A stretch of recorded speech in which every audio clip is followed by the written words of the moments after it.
now for a check of your Fox 47 forecast. Fox 47 meteorologist Brian Bachman here with a look at your forecast on this Tuesday evening. Weather doing a little better out there today. We got more sunshine to poke through the clouds. We got our temperatures into the 40s. Still chilly, but at least better than the 30s we were limited to yesterday. And the warm up is going to continue to gradually build over the next few days.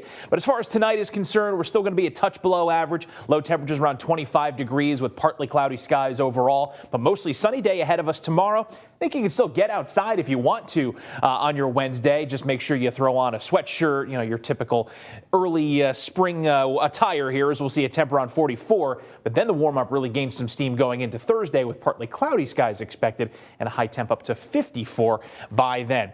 We have a stalled frontal boundary parked just north of us here today. The broad area of low pressure that had been hovering east of us yesterday has moved well away into New England. This frontal boundary just adding enough instability to the equation to keep a lot of these clouds broiling up in the atmosphere from time to time. But as that dissipates and moves east overnight, we'll start to clear out our skies pretty nicely, as is already happening in many of our neighborhoods tonight.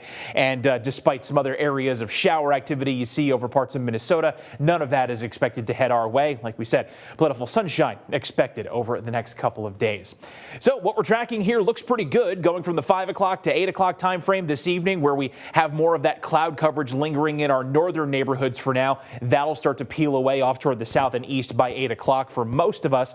We'll still have a few stray clouds working their way in from time to time overnight, but clear to partly cloudy is really going to be the overall slate of conditions. Then going into tomorrow morning, we'll start with those 20s, so just make sure you're dressed warmly on your way out the door. With enough of a breeze in place around that time, it may feel more like the middle to upper teens at times just to start the day, so just make sure you plan accordingly.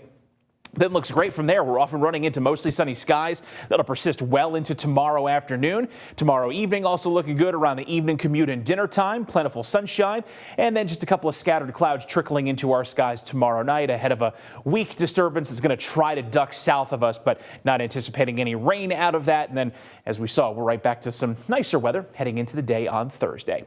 So for tonight, we'll look for a low temp around 25 degrees. Most of our neighborhoods, that's about 3 degrees off of where we should be at this point in March, but partly cloudy skies expected. Lighter northwest winds 6 to 12 miles per hour. Again, the only real catch will be early tomorrow morning. That may be enough to push wind chills briefly into the upper teens, but a nice recovery tomorrow afternoon. Mostly sunny skies expected, light winds as well. High temperatures still also a little bit below the average of the upper 40s, hitting 44 for our high temp on Wednesday. Then we start warming up. Thursday sees partly cloudy skies with a high of 54, 58 as showers return ahead of a new disturbance. It's going to be a slow mover going into this weekend. Upside is that with a chance for showers Saturday, we get to the mid 60s, then low 60s with a greater likelihood of showers before another cool down to start next week.